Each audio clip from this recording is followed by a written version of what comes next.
송파다원에서 창덕여고 수학 내신반을 맡고 있는 분들 중간고사 시험 보시느라 고생하셨습니다. 1학년 2025학년도 1학기 중간고사 총평 한번 해보도록 하겠습니다. 목차입니다. 총평을 통해서 전반적인 시험이 어떻게 진행됐고 작년이랑 어떻게 비교해서 얼마나 달라졌는지 한번 보도록 하고요. 주요 문항 분석을 통해서 세세하게 어떤 문항들이 나왔는지 보도록 하겠습니다. 그리고 수업 안내, 제 수업 안내를 통해서 마무리하도록 하겠습니다. 시험 총평입니다. 시험 범위 같은 경우에는 원래 여러 가지 방정식까지 작년에 나왔었는데 올해는 2차 함수까지로 시험 범위가 줄었습니다. 근데 이 부분 같은 경우에는 창덕여고뿐만이 아니라 다른 학교들도 줄었기 때문에 특별한 부분이라고 생각되진 않습니다. 작년까지는 중간고사 범위에 평면좌표가 1학기 기말고사 범위에 평면좌표가 들어가다 보니까 중간고사, 기말고사의 시험 범위 밸런스가 여러 가지 방정식까지라고 딱 잘랐을 때 밸런스가 맞았는데 이제는 그 부분이 이제 2학기로 공수2로 넘어가고 그리고 행렬 그리고 경우의 수가 내려오면서 좀 시험 범위의 공부량 밸런스가 안 맞았던 것 같아요. 그래서 많은 학교들이 이번에 2차 함수까지로 시험 범위를 수정했습니다. 근데 이제 문제는 문제수가 감소한 건데 문제수 감소는 창덕여고만 거의 그랬거든요.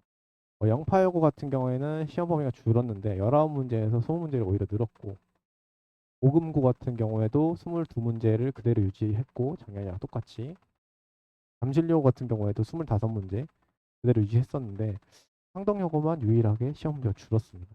그래서 전체적인 난이도가 좀 올랐다고 생각되고 배점이 했죠. 한 문제당 배점이.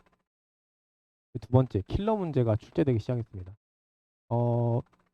기존까지는 창덕여고가 교과서 연계가 되게 높았어요. 연계율이. 그래서 절반 이상이 교과서에서 나온다고 봐도 무방할 정도로 교과서 연계가 높았었는데 이번에는 교과서 연계가 많이 줄었어요. 대신에 올림푸스 고난도 같은 어려운 문제나 교육청 기출 그리고 뭐 학교 프린트라든지 이런 데서 어려운 문제들이 많이 연계되기 시작해서 가지고 상대적으로 교과서 문제의 연계율이 줄었다. 그래서 좀 다른 학교랑 좀 비슷해졌다고 생각됩니다.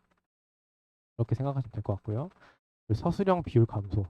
이 부분 같은 경우에도 재작년에 2023년이죠. 2023년에 24문제 중에 6문제가 서술형이었는데 작년에는 그중에 24문제에서 4문제로 올해는 24문제에서 22문제에서 2문제로 서술형이 계속 감소하고 있는 추세입니다. 그래서 서술형 대비가 올해부터는 조금 좀 우선순위에서 좀 미뤄도 되지 않을까. 대신에 킬러 문항들이 나오기 시작했기 때문에 킬러 문항들에 대한 대비가 확실하게 더 이루어져야 될 것 같습니다. 물론 소수령 대비를 안 하라는 뜻이 아닙니다. 오해하시면 안 돼요. 킬러 문항 대비를 좀 더 늘려야 된다라고 생각하시면 될 것 같습니다. 자, 1학기 중간고사입니다. 작년 같은 경우에 객관식 20문제, 소수령 4문제. 그래서 24문제였고 올해 같은 경우에는 객관식 20문제, 서술형 2문제. 객관식은 문항수는 똑같은데 배점이 늘었죠. 그래서 22문제로 줄었기 때문에 그만큼 각 문항의 배점이 늘었다라고 생각하시면 될 것 같고 서술형 같은 경우에도 한 문제당 6점인데 전체 문항 수가 줄었기 때문에 사실상 서술형 한 문제당 차지하는 배점은 거의 비슷하다라고 생각하시면 될 것 같습니다. 2024년 1학기 중간고사 제가 이제 시험 단원별로 제가 지금 시험 문제들을 나눠놨는데 보시면 조금 단원 순서대로 좀 나름대로 내시려고 하셨던 것 같아요. 나머지 정리, 다항식 연산 이런 부분이 앞에 부분이죠. 그래서 난이도 자체도 근데 큰 차이가 나지 않았어요. 사실 객관식 20문제인데 18번, 20번 빼고는 난이도 자체도 크게 차이가 나지 않았습니다. 서술형 4문제 같은 경우에도 1, 2, 3번 같은 경우에는 크게 어렵지 않았다. 특히 뭐 복소수 문제 같은 경우에는 교과서 연계돼 가지고 교과서에서도 서술형 문제로 나왔었거든요. 그래서 교과서를 좀 꼼꼼하게 푸는 학생들이라면 크게 어렵지 않았을 건데 서술형 4번 같은 경우에는 교육청 기출에서 네모 빈칸 채우기 문제였는데 그 빈칸을 빼고 아예 생으로 객관식 문항에서 그 빈칸 채우기 문제였는데 그 네모 칸을 지우고 아예 생으로 푸는 문제로 만들어서 조금 라고 생각되는 문제였습니다. 근데 이 문제 말고는 뭐 24문제 중에 크게 어려운 문제는 없었다고 생각됩니다. 원래 창동여고 스타일이 이런 스타일이었어요, 작년까지. 근데 문제는 올해죠. 올해 갑자기 1번 문항이 갑자기 2차 방정식 하면서 단원 2차 방정식 하면은 이번 시험 범위가 2차 함수까지잖아요. 2차 함수 바로 전 단원이거든요. 후반부 단원이라서 단원 순이 아니라 그냥 난이도 순으로 배열을 하신 것 같아요. 시험 단원 자체를. 그래서 보시면 하가 계속 진행되다가 그 다음 중 12번부터 중, 그 다음에 뭐 나머지 정리 8번 여기서 좀 어려워지고 19, 20번은 상당히 어렵습니다. 킬러 문항이라고 봐도 무방할 정도로 상당히 어렵기 때문에 제가 16번부터는 좀 유의미한 연계라고 생각돼서 일단 주요 문항에서 다룰 건데 학교 프린트를 학교에서 주시는 이유가 사실 빌드업이에요. 빌드업. 이런 문항들이 어려운 문항들이 교과서만 수업을 해서 진행하고 시험을 낸다면 아이들이 못 풉니다. 사실 너무 어렵기 때문에. 근데 이제 학교 프린트를 통해서 우리 이런 문제 낼 거야, 어려운 문제 낼 거야 이렇게 빌드업을 하신 다음에 어려운 문제들을 시험에 내시려고 하는 거기 때문에 그래서 연계가 중요하고 그래서 우리가 많이 봐야 된다. 변형 문제 같은 것도 많이 풀어봐야 된다라고 얘기를 하는 겁니다. 그럼 이제 주요 문항 한번 보도록 하겠습니다. 16번입니다. 이 문제가 16번부터 봤을 때 유일하게 교과서 연계 문제인데 사실 교과서 96페이지 창의 수학 프로젝트에 나왔던 문제예요. 근데 이제 아이들이 이 문제 같은 경우는 잘 안 봐요. 선생님들도 사실 잘 얘기를 발언을 잘 안 해주시는데 우리가 일반적으로 교과서에 있는 문제들이라도 뭐 이런 식으로 이렇게 문제만 있는 페이지가 아니면은 이런 문제를 잘 보지 않습니다. 근데 학교에서 이 문제를 연계해가지고 원가 정가 문제로 2차 함수 최대 최소 문제를 냈죠. 그래서 사실상 크게 어렵진 않습니다. 근데 이제 문제가 길고 16번이다 보니까 객관식 후반부여서 아이들이 시간에 쫓기면서 보려면 좀 제대로 보지 못해서 실출을 하거나 좀 틀렸을 확률이 있다고 좀 생각됩니다. 근데 수식만 잘 세우시면 크게 어렵지 않은 문제였습니다.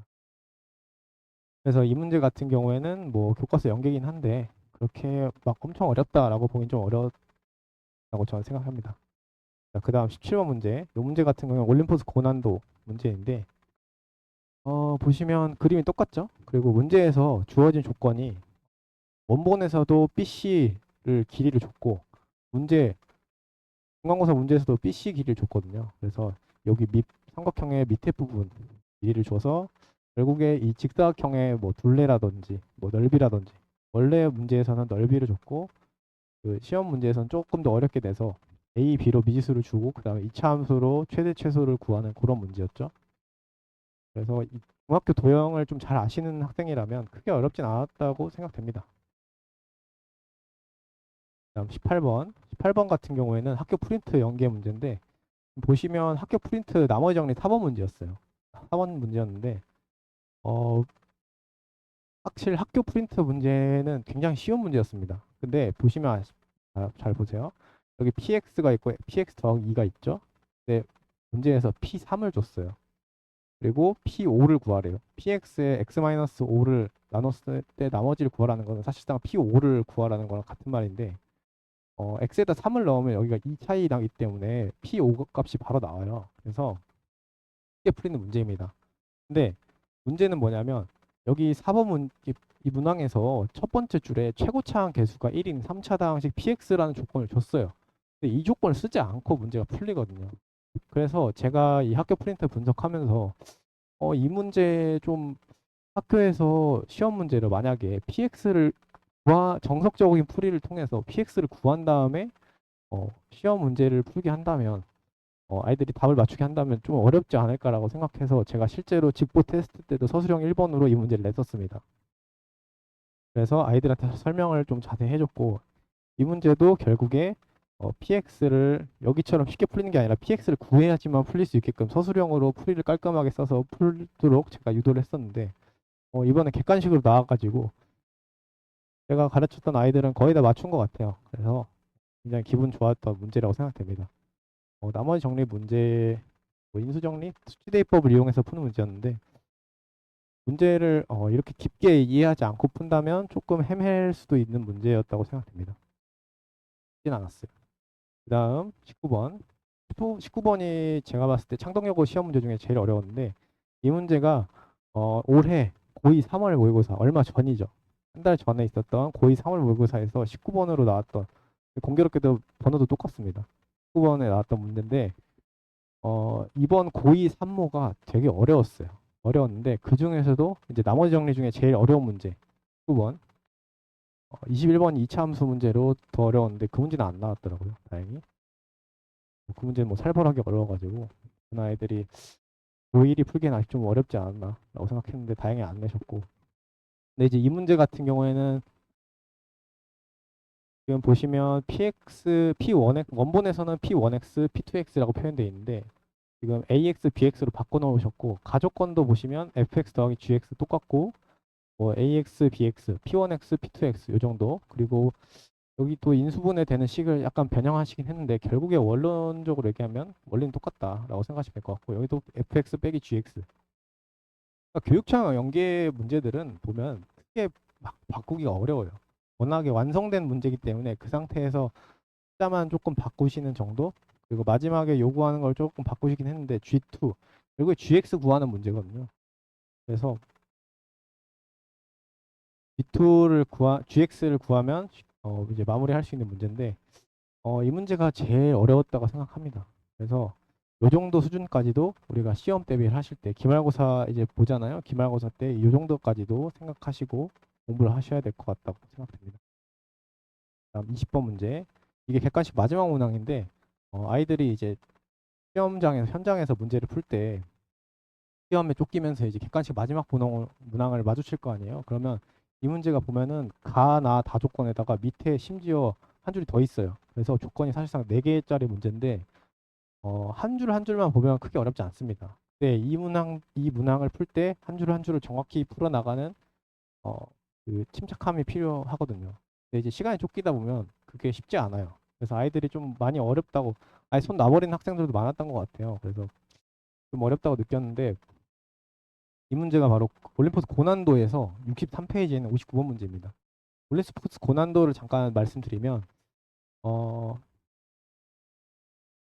각 단원의 마지막 문제가 한 페이지짜리 문제가 있어요. 그러니까 문제 하나를 주시고 그 다음에 밑에 쭉 줄이 그어져 있어요. 그래서 그 줄에다가 풀이를 진행해라라는 문제인데 그러니까 한 페이지를 다 써야 될 만큼 보통 풀이가 길고 좀 어려운 문제들이죠.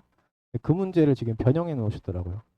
보시면 fx 여기서 부등식으로 표현되는데 결국에는 여기는 최대 최소를 이용해서 fx 이차함수의 그 중심선을 설명하신 거고 조건을 주신 거고 그리고 그 중간고사 문제에서는 대칭성을 이용해서 f-3이랑 f3이랑 같고 g0이랑 g4랑 같다. 결국에는 대칭성을 이용해서 중심축을 줬다. 결국에는 중심축을 준 문제예요, 둘 다. 그리고 나 조건은 뭐 숫자 여기 더하고 빼기가 좀 바뀌었죠. 그리고 다 조건도 절대값으로 똑같이 표현되어 있고요.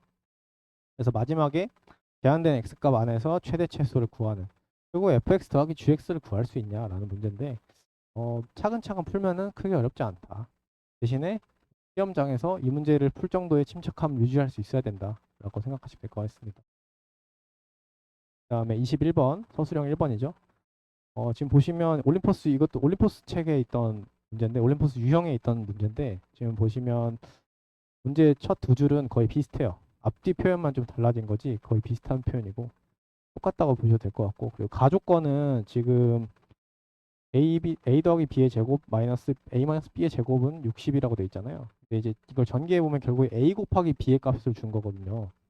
근데 원본에서는 a 곱하기 c를 줬죠. 그래서 사실상 a b냐 a c냐 그 정도 차이고 나 조건도 우리가 문제를 많이 풀어본 학생들은 익숙할 거예요. 삼각형 결정 조건 뭐 다항식 연산에서 많이 나온 유형이죠. 그런 스타일에서 많이 보던 식이기 때문에 다항식의 연산에서 많이 하던 우리 내림차순으로 가장 낮은 문자를 딱 정해가지고 뭐 내림차순으로 정리를 한 다음에 인수분해하면 된다. 그런 문제입니다. 근데 이제 서술형이라서 아이들이 침착하게 식을 쓰는 것만 주의하면 크게 어렵진 않았다고 생각됩니다. 난이도 자체는 어렵지 않았습니다. 마지막 22번인데 서술형 2번입니다. 이 문제 같은 경우에도 문제 자체는 크게 어렵지 않습니다. 서술형이 전반적으로 문제가 무난해요. 근데 이제 마지막 문제다 보니까 아이들이 마지막에 마주쳐서 시간이 쫓기는 상황에서 침착하게 서술형 풀이를 진행할 수 있냐 했을 때 쉽지 않았을 거라고 생각됩니다. 보시면 fx가 x제곱 더하기 ax 더하기 b였죠, 원본에서는. 근데 지금 마이너스 x제곱으로 바뀌었고요. 그리고 여기서는 a 더하기 b, a랑 b만 구하면 되는데, 문제에서는 fx 더하기 b는 0이라는 새로운 식을 또 추가해가지고 x의 값을 구하는, 서로 다른 실근을 모두 구하시오라고 돼 있죠. 그래서 이 문제가 분각계수 관계를 사실 이용하는 거거든요. 가조건 보시면 여기서는 두 군의 합을 줬죠. 중간고사에서는 마이너스 6, 곱이라고 바뀌어 있죠. 그래서 근각계수 관계를 이용해서 2차 방정식을 잘 푸는 아이들은 뭐 크게 어렵지 않게 풀었을 거라고 생각됩니다. 나조건도 뭐 많이 보던 조건이기 때문에 직선이랑 접한다. 그러면 직선이랑 갖다가 놓고 판별식을 해가지고 우리가 접하니까 b는 0이다. 이용해서 하면 되는 문제입니다. 근데 이 문제가 a 값이 두 개가 나와요. a 값이 두 개가 나오고 그 a 값에 따라서 x 값이 바뀌어요. 지금 fx가 지금 a랑 b가 미지수로 돼 있잖아요. 그래서 a 값에 따라서 fx가 바뀌는데, 그때 x 값이 2차 방정식이다 보니까 근이 두 개라서 두 개씩 나오는데 a 값이 두 개라서 총 근이 네 개가 나옵니다. 그래서 서술형을 깔끔하게 침착하게 푸는 연습을 하셨다면 크게 어렵진 않는데, 아마 시간에 쫓기면서 풀었으면 좀 어려웠을 거라고 생각됩니다. 네, 여기까지 주요 문항 분석했습니다.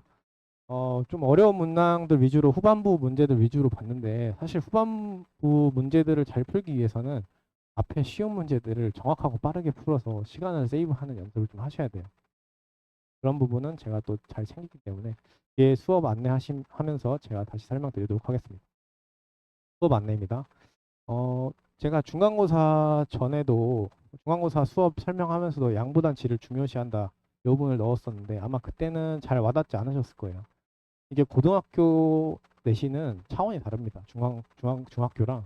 그래서 문제 수도 뭐 공부 양도 훨씬 많고 깊이도 훨씬 깊기 때문에 잡다하게 많이 하는 것보다 좀 공부를 좀 질을 높여서 하는 게 중요하거든요. 특히나 수학 같은 경우에는 타 과목에 비해서 공부량이 많습니다. 그래서 어떻게 효율적으로 하냐가 굉장히 중요합니다.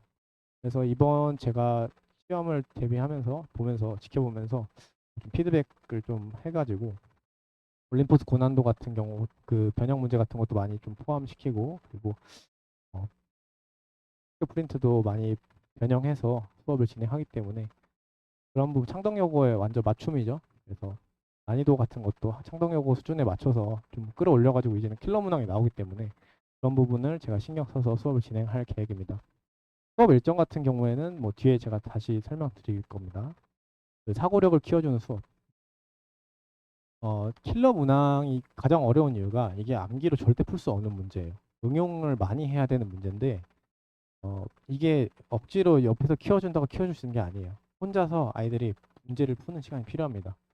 이게 근데 집에서도 아이들이 잘 안 하기 때문에 제가 수업 시간에 어떻게든 뭐 1시간이라도, 수업을 4시간이라 치면 1시간이라도 아이들에게 혼자 풀도록 유도를 많이 하려고 하는 편입니다. 제 수업의 공통사항이라서 그렇게 알고 계시면 될 것 같습니다.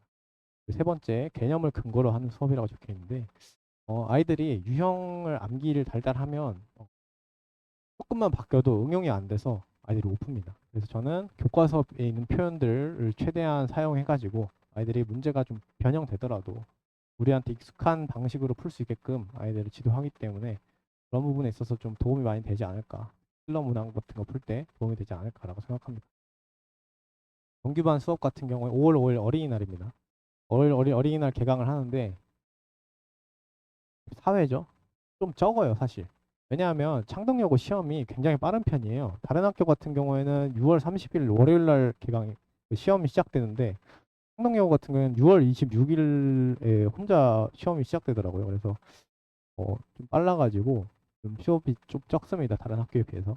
그리고 5월 21일부터 23일까지 수목금이 수학여행으로 제가 알고 있는데, 그래서 금요일 날 수업이 좀 어려울 것 같아서 그날을 휴강하는 대신 좀 빨리 개강하는 걸로 전에 계획을 잡았습니다. 그래서 총 수업 횟수는 14회, 월금 6시부터 10시라고 생각하시면 될 것 같습니다. 클리닉은 11시까지 보통 진행하고요. 과제 완성도에 따라서 귀가 시간 조정이라 되어 있는데, 과제 완성도로 하면 과제를 얼마나 잘 해왔는지, 문제를 얼마나 많이 풀어왔는지, 그리고 단순히 많이 풀어온 게 아니라 어떤 시도를 했었는지, 어떻게 풀었었는지, 그리고 정말 귀찮아서 그냥 아이들이 그냥 별표만 치고 온 건지 아니면은 이거를 정말 고민해보고 어떻게 막 머리 싸매고 고민해봤는지 이런 부분까지 전부 다 포함해서 제가 다 보기 때문에 특히 제가 제일 강조하는 게 항상 아이들에게 오답 관리거든요. 저는 항상 그 시험 한 달 전에 오답 노트를 줘서 아이들마다 각자 약한 부분이 있으면 거기에다가 이제 작성을 해서 대비를 해라라고 하거든요. 그 부분에 대해서 중간고사 때 아마 시험 대비를 같이 했던 학생들이 좀 도움을 많이 받지 않았을까라고 생각됩니다. 그래서 기말고사 때도 당연히 진행할 계획입니다. 세 번째, 사실 이 부분이 제일 중요한데 주 1회 실전 테스트를 진행합니다. 보통 월요일 날 진행했었는데 아마 기말 때도 그러지 않을까라고 생각됩니다.